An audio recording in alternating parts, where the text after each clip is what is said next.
जिंदगी बख्श कलाम को और खुदा के खादम को जोरदार तालियों से।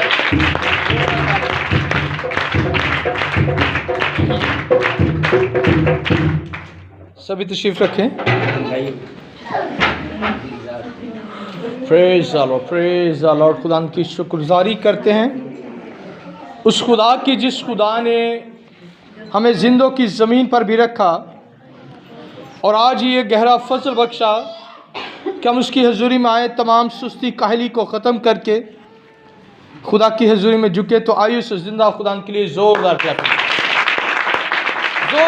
कीजिए। Praise the Lord.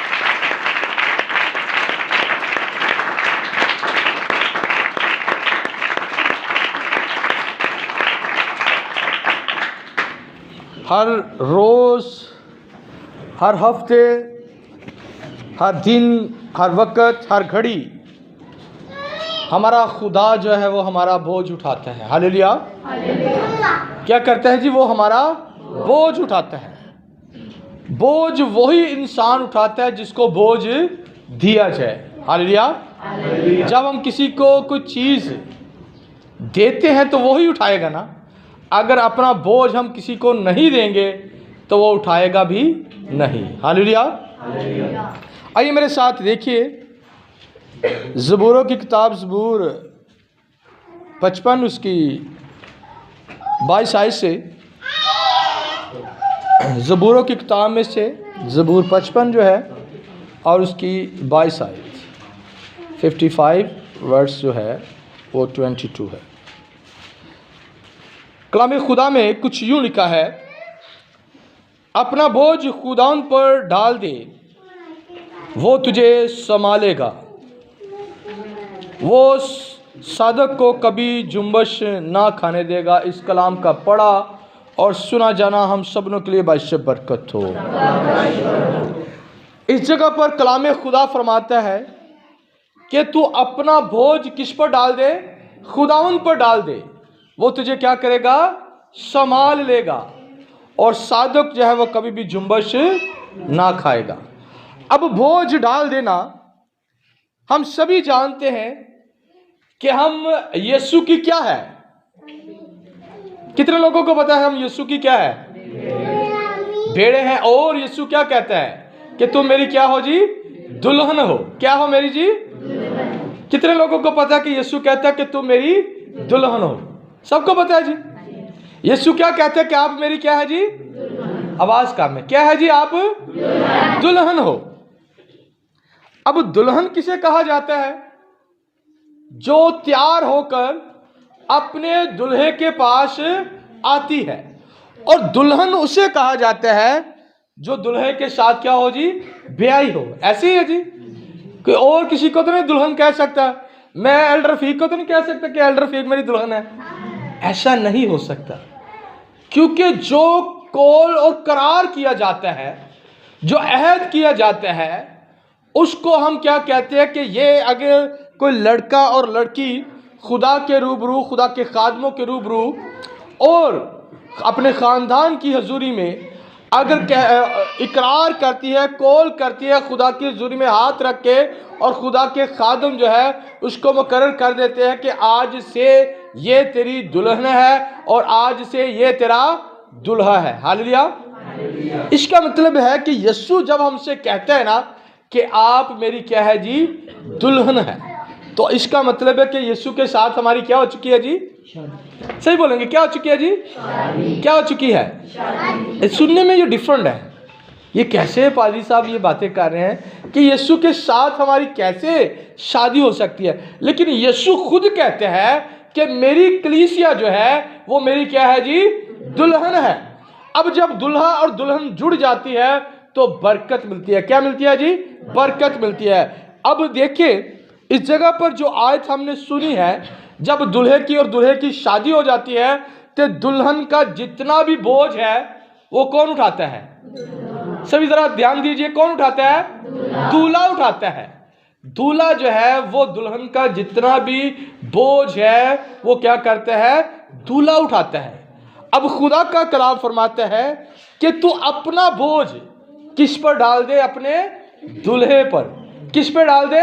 दुल्हे पर। खुदावन का जब नाम आता है ना शरीयत के अंदर, तो खुदावन जो है वो यीशु को कहा जाता है, खुदा बाप को कहा जाता है, और खुदावन जो है वो बेटे को कहा जाता है।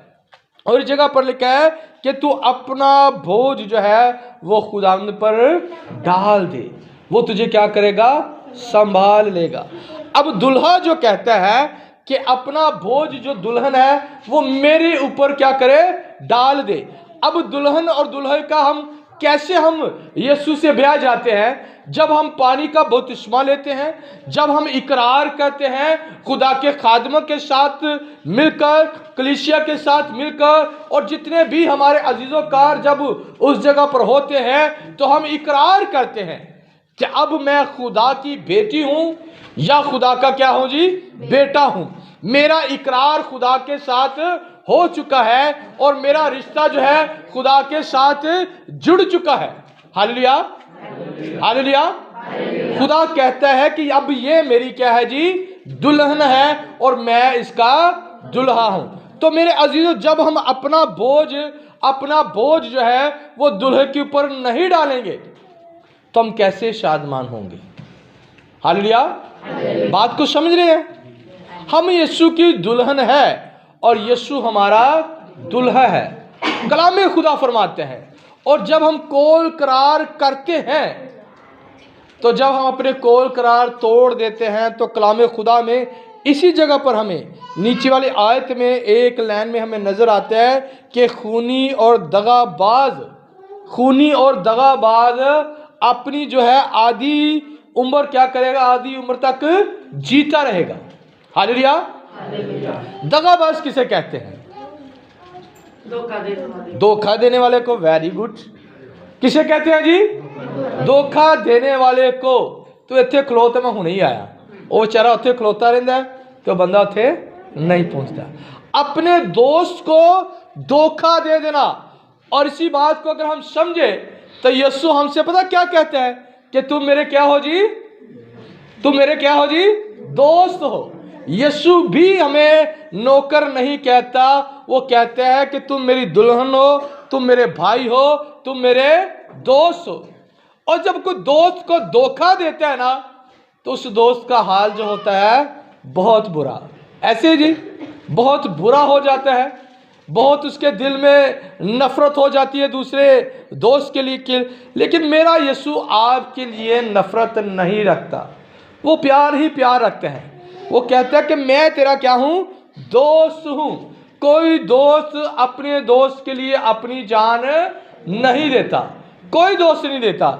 लेकिन यीशु जो मेरा दोस्त है, जो मेरा दुल्हा है, जो मेरा उस्ताद है, जो मेरा मालिक है, जो मेरा रखवाला है, जो मेरा चरवाहा है, जो मेरा निगहबान है, उसने अपनी जान हम सबनों के लिए क्या कर दी, दे दी। अब हम बोझ जो है वो खुदावंद के ऊपर डालना नहीं चाहते। हम बोझ को, अपना बोझ जो है, अपनी तकलीफें जो है, अपनी परेशानियां जो है, अपनी बीमारियां जो है, अपनी लाचारियां जो है, अपनी तकलीफें जो है, अपनी बेरोजगारी खुदा के ऊपर डालना ही नहीं चाहते। हम अपनी कोशिश में लगे हुए हैं। हम कभी उधर एप्लीकेशन देते हैं, कभी उधर फॉरवर्ड करते हैं, कभी उधर फॉरवर्ड करते हैं, कभी उस जगह पर कोशिश करते हैं हमें नौकरी मिले। हम अपनी कोशिश कर रहे हैं। कभी हमने खुदा की हजूरी में उस दरख्वास्त को रखा, कभी हमने अपने ख़ानदान के साथ बैठकर घंटे दुआ की कि खुदा तू हमारे रुके काम करवा। अपना बोझ किस पर डाल दे, खुदावंद पर डाल दो।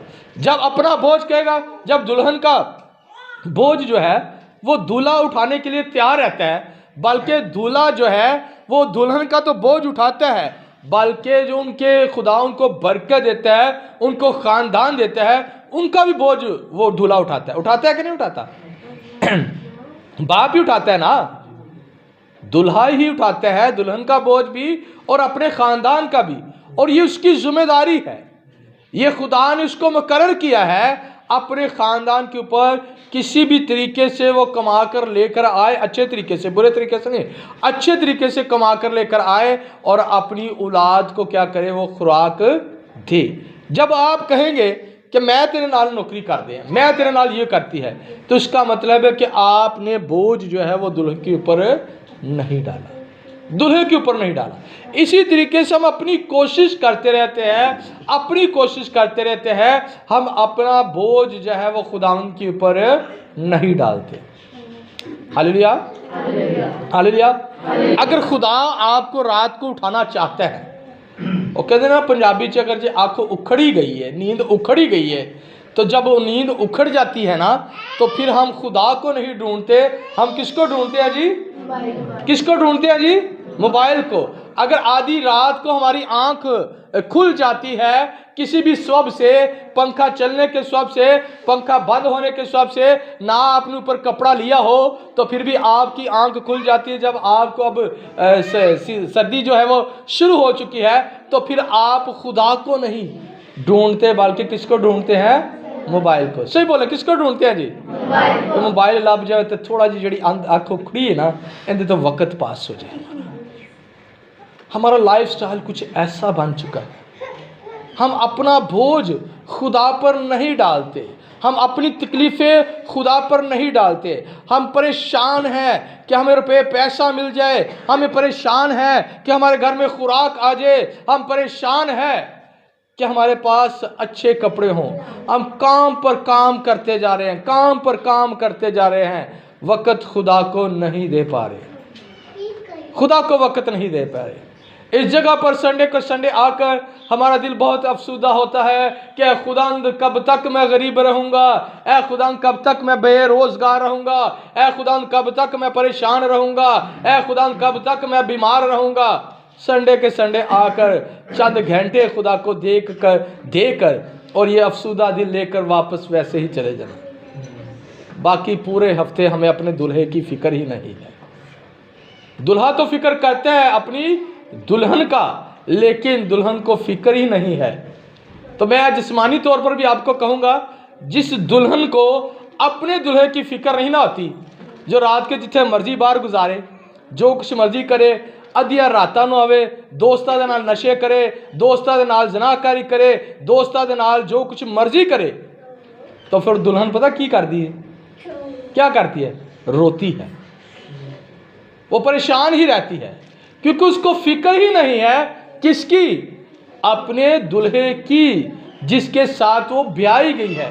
तो जब हम दगाबाजी करते हैं खुदा के साथ, हम कैसे दगाबाजी करते हैं? जैसे मैंने कहा कि रात को अगर खुदा ने आपको उठा दिया है, आपकी अचानक आँख खुल गया है, तो आप अपने आप को खुदा को क्या करें? पेश करें, उसी वक्त दुआ में ठहरे। बेशक अगर आप अपने हाथ मुंह नहीं धोना चाहते या नहीं धो पाते, तो कम से कम करूरी करके पानी पियो और अपने अंदर को क्या करें? साफ कर ले। अंदर का साफ होना लाजमी है। ज़ाहरी आप साफ हो या ना साफ हो, लेकिन आपका अंदर जो है वो साफ होना ज़रूरी है। मोबाइल को ना ढूंढे, टीवी ना ऑन कर लीजिए। तो अगर आपको खुदा उठाता है तो आप जो है पशीदगी में दुआ करें। एने क्या कर जे बेबी को उठाया है तो बेबी उच्ची उच्ची दुआ करके आशर में उठा दे। उठाया तो खुदा ने बेबी नू है, आशर में तो नहीं उठाया। कहने का मतलब यह है कि अगर खुदा आपको उठाता है, आपको उठाता है, आपको उठाता है, तो आप पशीदगी में अपने दुल्हे को आधी रात को क्या करें? याद करें, जिसके साथ आपने कोलो इकरार किया। आप दगाबाज अब उस वक्त होते हैं जब आप दुआ नहीं करते। आप दगाबाज उस वक्त होते हैं जब आप कलाम नहीं पढ़ते। आप दगाबाज उस वक्त होते हैं जब आप अपने बच्चों के साथ मिलकर आधा घंटा भी खुदा को नहीं देते। आप उस वक्त धोखेबाज हो जाते हैं, दगाबाज हो जाते हैं, उस वक्त नाफरमान हो जाते हैं। दुल्हा तो चाहता है कि अपना बोझ जो है वो दुल्हन मुझ पर डाल दे। Hallelujah, hallelujah. जब आप अपना बोझ नहीं ना डालते खुदा के ऊपर, तो आप परेशान रहते हैं। कितना हम काम करते हैं। मैं कल एक जगह पर गया, वो कहता है जी ये बंदा जो है सुबह को भी ड्यूटी करता है, नाइट को भी ड्यूटी करता है, और जब नाइट की ड्यूटी करके सुबह की ड्यूटी पर आता है तो वो उस जगह पर सोता आता है।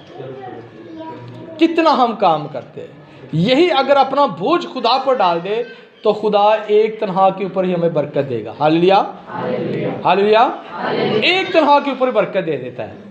तो जो असी आप ही नसदे फिरना, कभी इधर नू कभी उधर नू, मैं पाकिस्तान फतह कर लेना बस काम कर करके, तो कैसे हम फतह याबी हासिल करें? कैसे आप बरकत पाएंगे? कलाम खुदा फरमाते हैं कि जो कैसर का है वो कैसर को दो, और जो खुदा का है वो खुदा को दो। जो खुदा का वक़्त है वो खुदा को दो, जो दुनियादारी का वक़्त है वो दुनियादारी को दो। Hallelujah, hallelujah.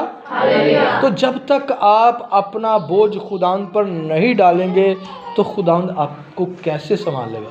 सारे काम मसीह शैतान पे पाएंगे, सारे काम। आप असी उठना नहीं तो कह देना सानू तो उठन ही नहीं देता। आप असी दुआ नहीं करनी तो कह देना वो तो शैतान सानू दुआ करन नहीं देता। वो भी बेचारा शर्मिंदा होकर साइड ते नुकरे ला के कहता बाजीए भैने मैं तो तेन मना भी नहीं करता जिन्ना तू मेरे ते नाल आया। हर काम सुस्ती काहली जितनी भी है हमने अपने आप से बिल्कुल क्लियर है। असी सारा कुछ करना चाहते हैं तो करन कौन नहीं देता? कौन नहीं करन देता जी? शैतान नहीं करन देता। तो जब हम सब कुछ करना चाहते हैं तो शैतान की जरूरत है? शैतान तो आज आपको भी बड़ी टाइम से रोक रहा था, नहीं भाई अभी 9:10 हुए हैं, अभी 9:15 हुए हैं, अभी चले 9:30 होने तो फिर ही हम चर्च जाएंगे।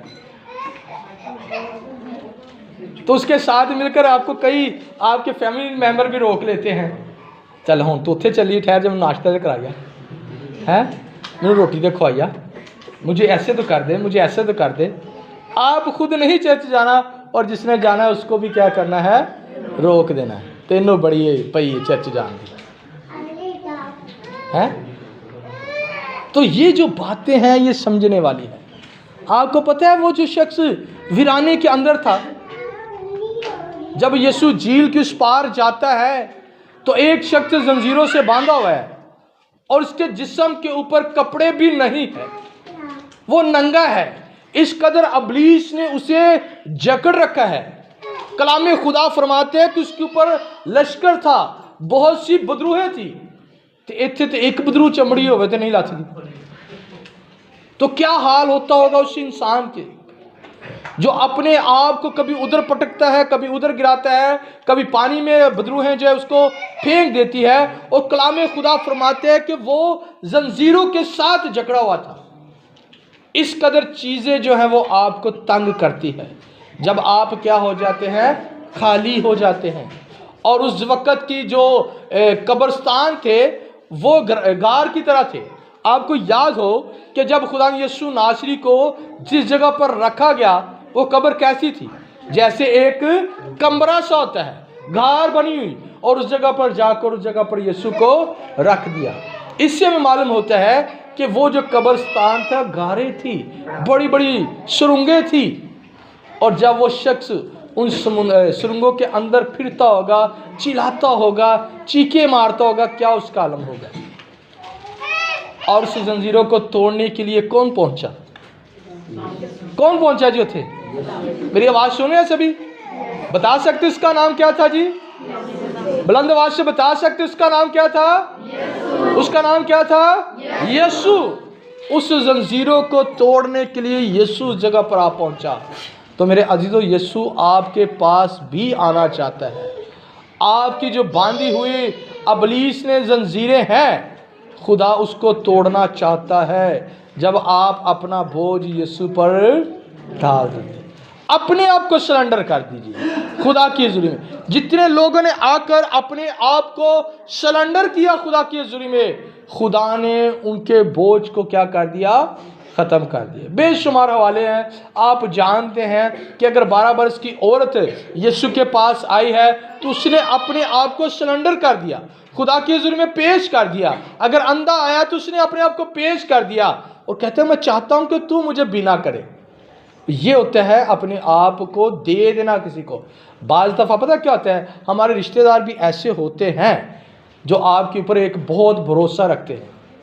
वो आपको 1,00,000 2 लाख दे देते हैं तो कहते हैं कि ये जो मेरे पास पैसे हैं, अब मेरी बेटी की शादी है, आपने ही सब कुछ करना है।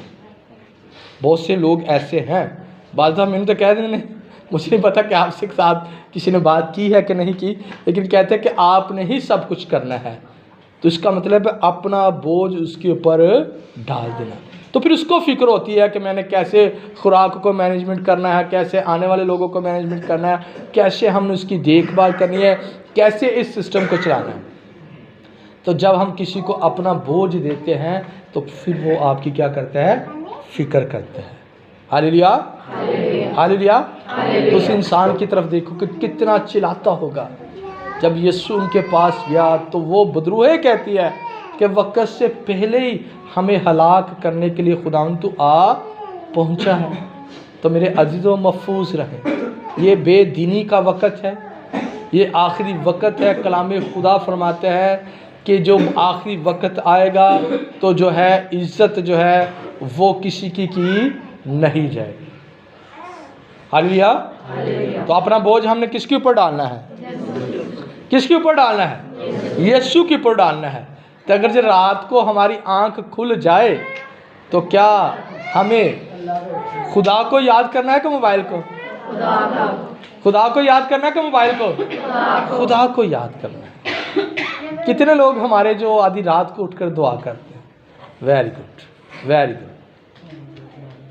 तकरीबन 30-40 मेंबर है इस वक्त बैठे हुए, तो 2 बहनें हमें नज़र आई हैं जो खुदा की हज़ूरी में आधी रात दुआ कर दी। उन्होंने उठांदा ना, खुदा तानू उठांदा, इन्होंने पता इन्होंने उठना ही नहीं गा। ऐसे ही है, उनको पता है कि इन्होंने उठना ही नहीं गा। जो इन्होंने सोना रात को 2 बजे तो इन्होंने कितने उठना, जो देखते रहना, टीवी देखते रहना, मोबाइल देखते रहना, ना कुछ होया तो फलाने रिश्तेदार दियां गल्लां करनियां शुरू कर दी और कुछ ना मिला। तो मेरे अजीज़ों, हमें अपना बोझ जो है खुदा पर डालने की ज़रूरत है। ये सिस्टम जो आम नहीं है, ये खिदमत आम नहीं है, ये खुदा के साथ जुड़ना आप नहीं है, खुदा की दुल्हन बनना कोई आम बात नहीं है। ये बड़ी ख़ास बात है और बड़ी मेहनत करनी पड़ती है। दुल्हन का जब शादी होती है तो 1 दिन के लिए होती है, ता हयात ज़िंदगी। ओ भावे दूल्हा कुटे, लड़े, झगड़े, और फिर माँ प्यो की गल सानू याद आती कि तू उतों मर के निकलना है, तेरी भावे लत्त बांह तोड़ दे, तो उतों मार के निकलना है। कहने का मतलब है कि जब हम दूल्हे के साथ जुड़े रहेंगे तो फिर हमें क्या होगा, बरकत पर बरकत मिलेगी। ये माँ बाप पहले क्या कर भेजते सी अपने धियां में, पक्की गल है, लै पुत्र तू हुण इत्थों डोली तेरी गई ना तो उतों तेरा जनाजा ही आए। तो वो बेटियां ताबेदारी करती थी अपने माँ बाप की, जो कुछ मर्जी हो जाए वो लड़के पेके नहीं सी आंदियां, वो भावें लत्त बांह तड़ानो कहते रहना सी तेरे नाल ही। तो कहने का मतलब है कि जब दुल्हा आपको बेहतर करेगा ना, आप अपना बोझ दुल्हे के ऊपर डालेंगे तो आपको दुल्हा हमारा क्या करेगा, संभाल लेगा। हालेलुया। हर त्योहार आपको नई बातें सिखाई जाती है, नया कलाम खुदा देता है, नई चीज़ें खुदा देता है। कब तक हम ऐसे रहेंगे? इकरार कीजिए आज। आइए सभी अपने सरों को झुकाएं, आंखों को बंद कीजिए। आज इकरार कीजिए कि खुदा जब तू मुझे आधी रात को उठाए तो खुदा मैं तेरे पास आऊँ, मैं अपने दुल्हे के पास जाकर उससे दुआ करना शुरू करूँ, मैं उसको पुकारूँ और वो मुझे जवाब देगा। वो कहता है तू मुझे पुकार तो मैं तुझे जवाब दूंगा। आइए मैं उन तमाम लोगों के लिए दुआ करना चाहता हूँ जो इस वक्त मेरी आवाज़ सुन रहे हैं कि खुदा इनके बदनों से सारी कमी कमजोरियों को, बीमारियों को, लाचारियों को खुदा तू आज अपने यीशु के नाम से ख़त्म कर दे। यीशु के नाम से ख़त्म कर खुदा, ताकि खुदांद जितने बेटियां बेटे खुदांद तेरे खादम की आवाज़ को सुनते हैं खुदांद, जिन्होंने खुदांद इस बात की मुझे आगाही की कि जब खुदांद आप खुदा के खादम होते हुए यूट्यूब के ऊपर खुदांद जब मैसेज देते हैं तो हमारे लिए दुआ किया करो। तो देख खुदांद आज पूरे ईमान के साथ खुदांद उन बेटी और बेटों को तेरी हुजूरी में लेकर आता खुदा, जो किसी तरीके से भी बीमार है खुदांद, अबलीस की कैद के अंदर है खुदांद। इस कलीसिया को भी खुदांद तो अपनी कुदरत को जाहिर करना खुदांद, और इनके बदनों से भी खुदांद, तमाम सुनने वाले के बदनों से भी खुदांद, तमाम खुदांद देखने वाले के बदनों से भी खुदांद अबलीस शर्मिंदा हो खुदा। सारी कमी कमजोरियों, बीमारियों, लाचारियों में तुझे यीशु के नाम से हुक्म देता हूँ। यीशु के नाम से खुदांद उन बेटों की जिंदगियों से, इन बेटों की जिंदगियों से खुदांद तेरे यीशु के नाम से जाते रहे खुदांद, यीशु के नाम से जाते रहे खुदांद। खुदांद उनको बरकत दे खुदांद।